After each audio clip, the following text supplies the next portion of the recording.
Panini have made this year's World Cup sticker album free. The album free. 8 stickers inside it, also free, which is generous of them. It is also, if you actually intend to fill the thing, going to cost you about £1,306. That is not a typo. That is a probability. In the next few minutes, I'm going to show you why a free sticker album is one of the most expensive things you can be given, and the one strategy that gets the cost down to almost nothing. I'm Evan Greaves, this is Mouthy Money, and yes, I have run the numbers on the football stickers. Every 4 years, the Panini album accidentally becomes a big economics lesson for everybody. Children learn about scarcity, probability, and trade without anyone calling it that, usually while sitting on a growing pile of duplicate goalkeepers. This year's twist is the album is free. This is presented as generosity. A less charitable reading is that the album is now what's called a loss leader. It's the supermarket milk at the back of the shop. The actual business is the stickers, £1.25 for a pack of 7. So let's establish the floor. The absolute minimum this hobby can cost you. Complete album is 980 stickers. At 7 per pack, that's 140 packets. That's £175. That's the price of the stickers themselves, before probability gets involved. The 8 free starter stickers nudge that down very slightly in a fantasy world with no waste, but they do not change the model enough to matter. The useful number to remember is £175. And here's the thing, almost nobody pays £175. Most people pay vastly more. Let me explain why. There's a classic problem in probability called the coupon collector's problem, and it explains the entire economics of sticker albums. The cost of completing a random set rises sharply as the set fills up. Your first packets are nearly all new stickers. Brilliant. Halfway through the album, you've spent about £120. This still feels reasonable, but then the curve turns vicious. Getting from 90% complete to 99% complete costs you double everything you've spent so far. And the final 1%, that's where the real money goes. To find the final missing sticker, by chance alone, the average collector has to buy another 980 stickers. That's another £175 just to get one sticker. The same amount of money that, in theory, buys the entire album. Add it all up, and the expected cost of finishing the album by yourself, no swaps, no friends, just you against the laws of probability, is about £1,306 for a free album. Plus, you now own roughly 6,000 spare stickers, surplus goalkeepers as far as the eye can see. The remedy, though, as every 9-year-old instinctively knows, is trading. The lone collector is poor because every duplicate is dead weight. Introduce a counterparty, and the duplicate becomes an asset. Your 4th Harry Kane is somebody else's missing sticker, and their spare is the one that you've been chasing for a fortnight. Now, trading does not lower the floor.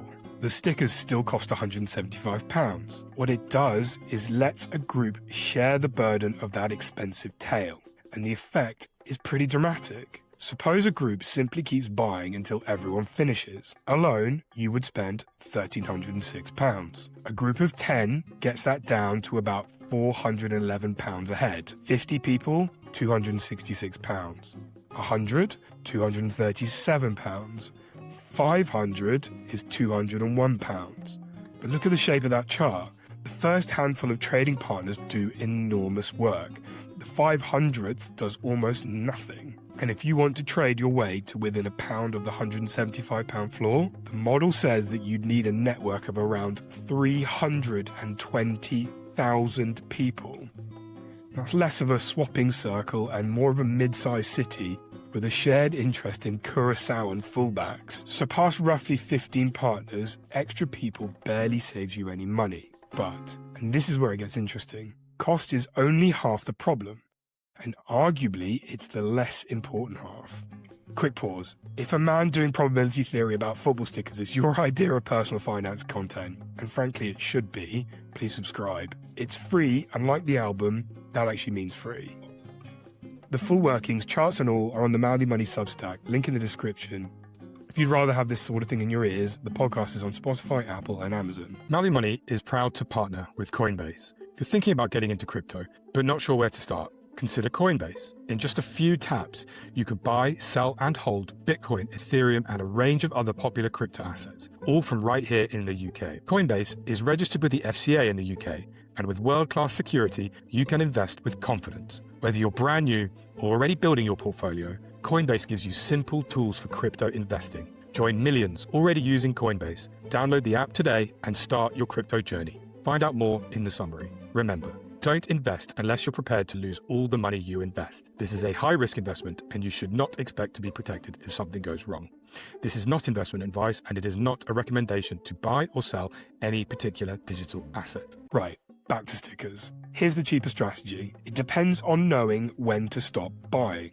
Consider the disciplined collector. They buy 141 packets, just one over the theoretical minimum. That's 987 stickers for £176.25, barely above the floor. Enough stickers, in principle, to fill the book with 7 to spare. But probability is obviously unkind. Open all 141 packets, and on average, you'll hold around 622 distinct stickers and 358 gaps, alongside, conveniently, about 365 duplicates to trade with. The spares and the gaps nearly match, so in a frictionless market, this collector needs roughly 360 trades to finish, and their total spend stays at £176.25. The trick is to cap your own spending and let a network, rather than your wallet, supply the stickers you lack. There is one catch though. Every one of those 360 trades needs a counterparty who actually holds the sticker you're missing. Spare. Common stickers are everywhere, but that one South Korean midfielder, he never seems to turn up. The real constraint isn't cost, it's coverage, whether the stickers you lack exist anywhere in your network at all. So how big does that network need to be? The simulations point to a surprisingly sharp threshold. With 20 collectors, a near minimum buyer can complete the album only about 37% of the time. 25 gets you to 81%. 30, 96%. 40 is effectively certain at 99.8%. Now there's a phase change right around 30 people.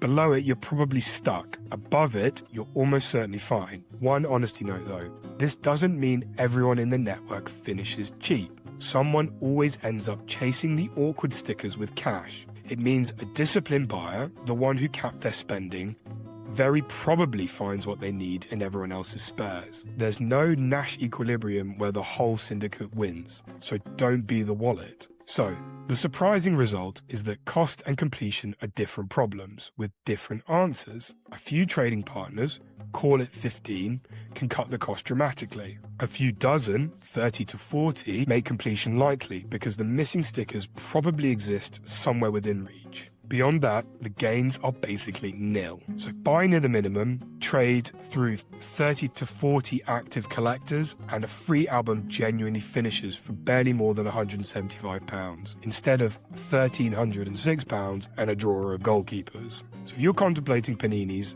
like I was in a heady moment at the weekend with my son, here is the rational move. Do not start with the album, start with the trading network. Count the people who will reliably swap with you.